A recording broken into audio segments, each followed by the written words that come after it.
À la une de cette édition d'information, encore des morts dans la région de l'extrême nord. L'attentat meurtrier est survenu tôt ce lundi matin dans une mosquée à Nguetchewe dans le Mayo Moscota vient rallonger la liste du bilan macabre des atrocités perpétrées par Boko Haram sur le sol camerounais. Petites et moyennes entreprises, le temps de l'instruction. Réalisé par la bourse de sous-traitance, le 18 janvier à Douala va mettre cette catégorie d'entrepreneurs à l'école de l'analyse financière du scénario des projets industriels avec le logiciel Camphar. Le dit atelier est organisé par la bourse de sous-traitance et de partenariat du Cameroun. Et puis à l'étranger, Iran a décidé ce lundi d'augmenter de 500 000 barils par jour sa production pétrolière, affichant ainsi sa détermination à profiter sans délai de l'entrée en vigueur de l'accord nucléaire et de la fin des sanctions occidentales. Voilà pour les titres. Mesdames, Messieurs, bienvenue au journal. Premier bilan de la guerre contre Boko Haram, 1168 Camerounais tués dans l'extrême nord. Ce bilan officiel, cumulé depuis 2014 sur la ligne de front, a été présenté à la presse le 14 janvier dernier par le ministre de la Communication, Issa Tiroma. Les détails dans ce reportage.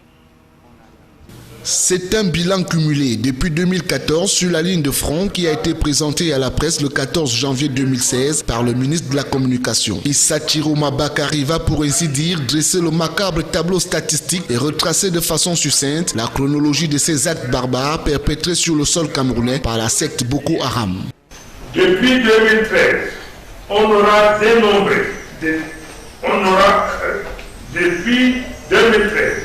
on aura dénombré dans la région de l'extrême nord du Cameroun 315 incursions des terroristes Boko Haram, 12 accidents sur mine et 32 attentats suicides du fait de ces mêmes criminels.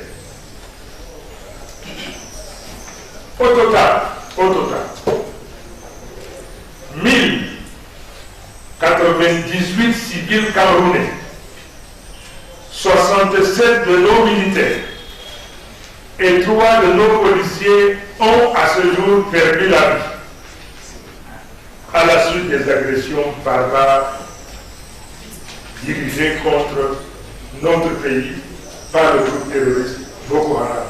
En dépit des menaces diverses des assaillants, les forces de défense et de sécurité, aidées en cela par les comités de vigilance, ont d'après le MINCOM administré des lourdes pertes à l'adversaire. C'est une fois de plus l'occasion d'exalter le courage, la détermination et l'efficacité de nos forces de défense et de sécurité, soutenues en cela par la bravoure des comités de vigilance agissant auprès des autorités administratives pour traquer et débusquer ces redoutables criminels partout où ils pourraient se trouver sur le territoire national. Répondant aux accusations de certaines ONG sur les exactions et violations des droits de l'homme par les forces de défense et de sécurité camerounaises dans la traque et la riposte des éléments aux présumés tels de Boko Haram, Issa Tiroma Bakari a dénoncé un harcèlement et rappelé que l'armée camerounaise respecte les limites. En effet, certaines ONG, et parfois pas les moindres, intervenant en matière de défense des droits de l'homme, semble avoir choisi depuis un certain temps d'attaquer le Cameroun par des accusations tout aussi grossières que fallacieuses sur des actes qu'elles considèrent comme constituant de graves violations du droit international humanitaire et des droits humains, et dont nos militaires et policiers seraient les auteurs dans le combat qu'ils mènent contre Boko Haram. Loin de se laisser perturber par de telles agitations, voire de tels acharnements, Issa Tiroma annonce pour les prochains jours une vaste campagne médiatique à l'échelle nationale et internationale pour communiquer sur la guerre. À ce bilan macabre s'ajoute ce nouvel attentat meurtrier survenu tôt ce lundi matin à l'heure de la prière de 5h30 dans une mosquée à Nguetchewe dans le Mayo Moscota. D'après les sources sécuritaires de cet arrondissement, au moins 6 fidèles musulmans ont trouvé la mort dans l'explosion qui a également fait de nombreux dégâts matériels dans la mosquée visée. Depuis quelques semaines, déjà, les mosquées de l'extrême nord sont principalement ciblées par les attentats meurtriers de cette secte nigériane. L'on se souvient que la semaine dernière, la mosquée de Kouyapi a été frappée par un autre attentat où 13 fidèles musulmans ainsi que leur imam avaient trouvé la mort. Autre chose à présent, irrégularité dans le secteur de la messagerie express et postale des opérateurs, soit 220 exercent illégalement dans le secteur. C'est pour mettre un terme à cette clandestinité et favoriser l'émergence de l'activité postale que le ministre des Postes et des Télécommunications et les opérateurs privés pensent à la régulation de ce secteur, pourtant porteur. Les détails avec Eric Tichon. Plus de 220 opérateurs exerçant les activités de messagerie et de transfert d'argent sur le territoire national sont hors la loi. La situation restée jusqu'ici taboue nuit malheureusement à la qualité de service pour le consommateur et porte atteinte aux intérêts de l'État. Et c'est pour rompre avec ces pratiques mafieuses qui ont fait leur lit dans le champ des télécommunications que s'est tenue récemment à Yaoundé une réunion de concertation en vue de l'assainissement de ce secteur. Occasion idoine pour la ministre des Postes et Télécommunications de rappeler aux parties prenantes l'importance de l'activité postale dans un contexte dominé par le numérique. En organisant cette première concertation entre acteurs principaux de l'activité postale au Cameroun, nous avons voulu mutualiser la réflexion sur la mission du régulateur du secteur en vue de construire un segment économiquement viable pour les investisseurs et socialement durable pour l'État. En effet, il est aujourd'hui reconnu qu'un secteur postal fort et prospère est à la fois un bassin d'emploi pour les jeunes et un levier de croissance pour la nouvelle économie numérique. En dehors de l'opérateur postal public, il est fort établi que la quasi-totalité des entreprises de messagerie et de transfert d'argent présentes dans les villes camerounaises n'ont pas encore satisfait aux exigences de la réglementation en vigueur en la matière. Même si de nombreux opérateurs ont effectivement déposé des dossiers auprès des services compétents du ministère des Postes et des Télécoms, seuls 13 d'entre eux auraient déjà reçu des autorisations provisoires au moment où d'autres reçoivent des reçus de mise en demeure pour non-paiement de caution depuis le dépôt de leur dossier. Mais en attendant la phase répressive, les services de ces opérateurs indélicats restent ouverts et fonctionnent en toute sérénité. Les petites et moyennes entreprises à l'école de l'analyse financière du scénario des projets industriels avec le logiciel Camphar. C'est à la faveur d'un atelier de formation de 10 jours ouvert ce 18 janvier 2015. Le dit atelier est organisé par la Bourse de sous-traitance et de partenariat du Cameroun. Apollinaire Zobenbonne et Benoît Ndogmo. L'atelier de formation qui se tient depuis ce 18 janvier 2016 à Douala fait suite aux résolutions de la journée de financement organisée par la Bourse de sous-traitance en 2015. Il est question ici d'outiller le chef d'entreprise à l'utilisation du logiciel Camphar, lequel logiciel va leur permettre de monter des business plans de qualité et en peu de temps. La formation se fera en 2 étapes. Il y a la formation pour les débutants et la formation intermédiaire, si vous voulez. Et après cette formation-là suivra maintenant la formation des experts qui vont porter ce projet-là.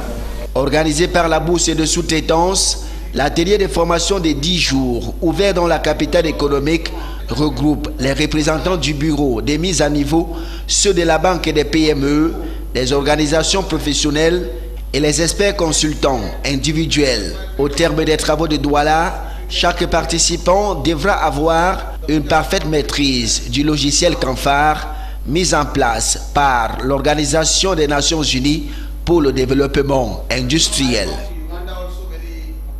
147 nouveaux managers sur le marché de l'emploi. La cérémonie de présentation de la 17e promotion des étudiants en MBA et SEC s'est déroulée ce jour à l'amphi 200 du campus de cette grande école. Présidé par le recteur de l'université de Douala, François-Xavier Etoile, les 147 nouveaux managers, à travers leur porte-parole, ont promis relever les défis sur le marché de l'emploi. Michel Ateba et Josué Ngonga ont pris part à l'événement de ce matin. Reportage.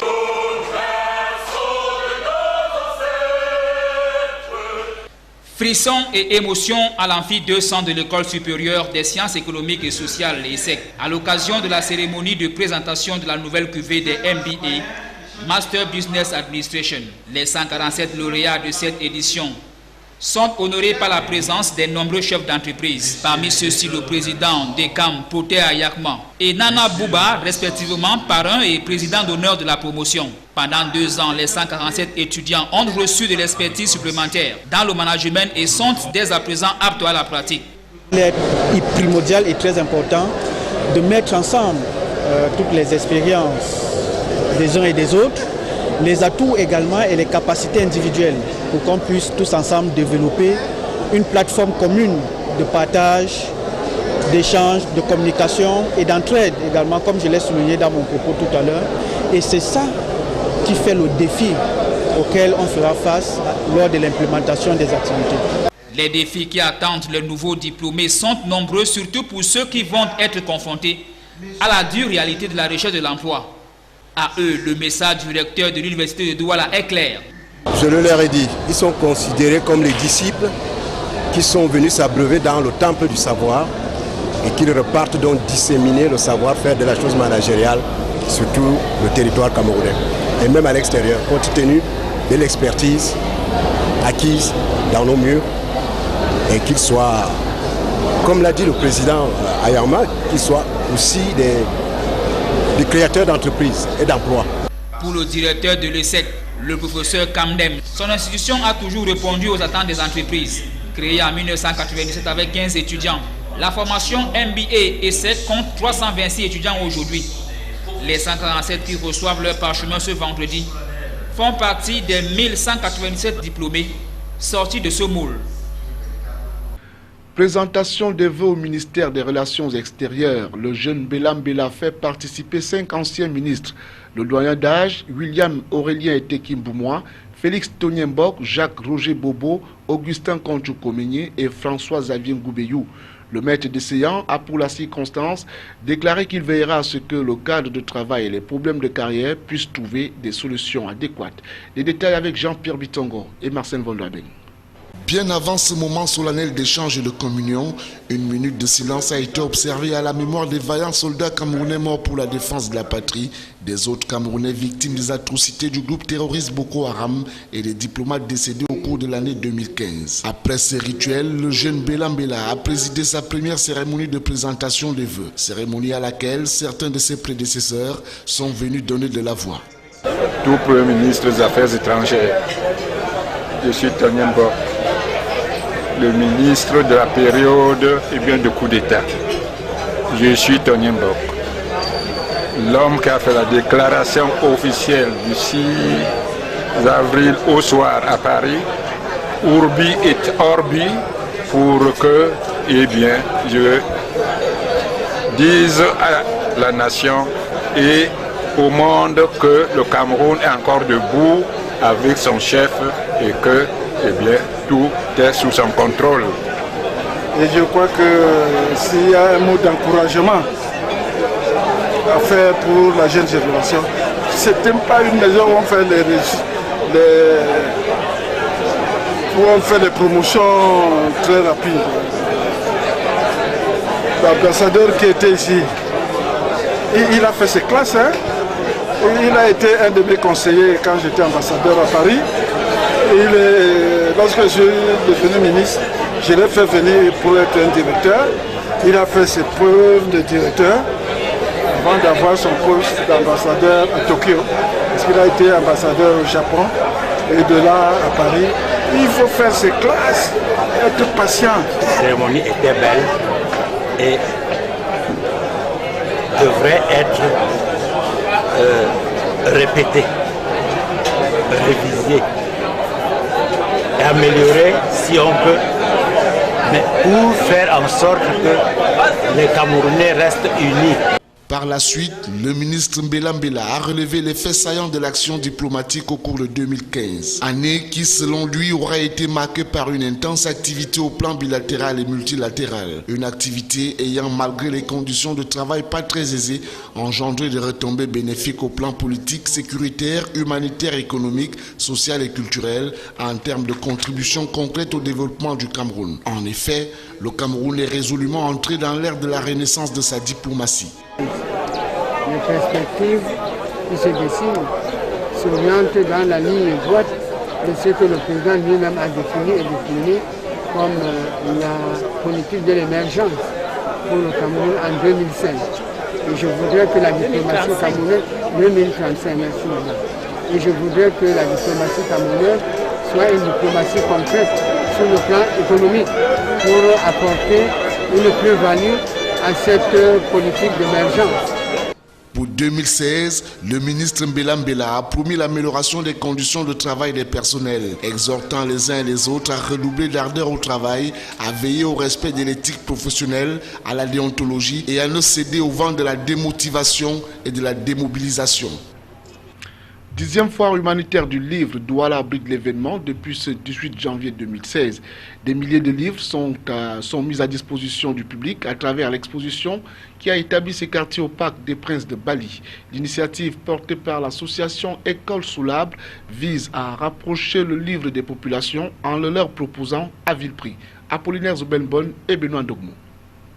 La course à l'approvisionnement aux livres est lancée depuis ce 18 janvier 2016 à Douala. Le Parc des Princes de Bali, qui sert de lieu d'exposition, accueille ses premiers visiteurs. Enseignants, étudiants et chefs d'entreprise font déjà le tour des rayons. Nous sommes avec la bouche de documents dans le domaine de la comptabilité, informatique, fiscalité et management. Nous sommes vraiment rassurés parce qu'on a trouvé quand même des documents dans la filière informatique. Ainsi a été donné le coup d'envoi de la 10e édition de la foire humanitaire du livre, une initiative de l'association École sous l'arbre. C'est nouveau de la société civile, donc une association de 1901, d'essayer de trouver partout dans le monde des livres qui cadrent avec l'enseignement au Cameroun, de la maternelle jusqu'à la recherche, et de les apporter auprès du public camerounais, qui a un potentiel énorme en matière d'éducation, et que le livre soit accessible à tout le monde. La particularité de cette 10e édition est le nombre impressionnant de livres mis à la disposition du public cette année, contrairement aux années antérieures. Sur une plateforme entre 50 et 60 000 livres, nous sommes aujourd'hui entre 60 et 80 000 livres. Ici, pour se procurer un livre, il faut tout simplement débourser un franc symbolique. En attendant l'ouverture officielle de cette 10e foire humanitaire du livre, mercredi prochain, les acheteurs, eux, se bousculent déjà devant les rayons. Comme pour dire que malgré l'avènement des nouvelles technologies de l'information et de la communication, le livre occupe toujours une place de choix dans la société. Quelques notes en sport. D'abord avec l'entrée réussie des A' camerounais au CHAN Rwanda 2016. La sélection de football a battu l'Angola hier 1-0. Bonne opération aussi de la RDC dans le même groupe, victorieuse 3-0 devant l'Éthiopie. Ensuite, Ligue de football professionnel du Cameroun. La date du 31 janvier pourrait être la bonne s'agissant du coup d'envoi du championnat. Le calendrier est déjà disponible. Reste à régler les problèmes d'ordre financier. Enfin, Lions indomptables de football, les moins de 17 ans du Cameroun quittent Douala ce jeudi pour l'Éthiopie. C'est pour affronter les Éthiopiennes en match retour des éliminatoires de la Coupe du Monde Jordanie 2016. Le Cameroun part avec un avantage d'1 but. Voici à présent le résumé de l'actualité internationale de ce 18 janvier 2016 et c'est avec nos confrères de l'AFP. Les Républicains dénoncent un mensonge éhonté alors que les mesures annoncées ce lundi matin par François Hollande ont été saluées par le patronat. Le chef de l'État a promis d'engager 2 milliards d'euros pour baisser le chômage de toute urgence. 2 axes principaux pour ce que certains appellent un plan de la dernière chance, la formation de 500 000 chômeurs et l'incitation à l'embauche dans les entreprises. 5 militaires tués lundi après-midi dans une avalanche à Val-Fréjus en Savoie. 11 skieurs ont été emportés au total à 2000 mètres d'altitude. 3 hélicoptères sont engagés dans les recherches. Début des travaux de défrichement de 2 zones de la jungle de Calais. 2 zones de sécurité de 100 mètres de large vont être ainsi délimitées. Les forces de l'ordre pourront mieux voir les migrants sortir du camp et limiter les intrusions sur la rocade portuaire. C'est par là que les migrants tentent de monter à bord des camions, embarquant pour Douvres. Téhéran ne perd pas de temps. Sitôt les sanctions levées, l'Iran décide d'augmenter sa production de pétrole de 500 000 barils par jour. Une annonce qui risque de déstabiliser davantage le marché pétrolier. En effet, les cours de l'or noir sont au plus bas depuis 12 ans en raison d'une surproduction. Téhéran a par ailleurs dénoncé les nouvelles sanctions adoptées par les États-Unis pour protester contre le programme de missiles balistiques de l'Iran. Succès pour le satellite franco-américain Jason 3, un lancement repoussé de 2 ans. La mise sur orbite de ce satellite vise à accroître la précision des mesures océanographiques en temps quasi réel. Jason 3 permettra ainsi d'améliorer les prévisions météorologiques. À retenir de cette édition d'information, encore des morts dans la région de l'extrême nord. L'attentat meurtrier survenu tôt ce lundi matin dans une mosquée à Ngetchewe dans le Mayo Moskota vient rallonger la liste du bilan macabre des atrocités perpétrées par Boko Haram sur le sol camerounais. Petites et moyennes entreprises, le temps de l'instruction. Un atelier de formation ouvert ce 18 janvier à Douala va mettre cette catégorie d'entrepreneurs à l'école de l'analyse financière, du scénario des projets industriels avec le logiciel Camphar. Et puis à l'étranger, Iran décide ce lundi d'augmenter de 500 000 barils par jour sa production pétrolière, affichant ainsi sa détermination à profiter sans délai de l'entrée en vigueur de l'accord nucléaire et de la fin des sanctions occidentales. Fin du journal et bon début de semaine à tous.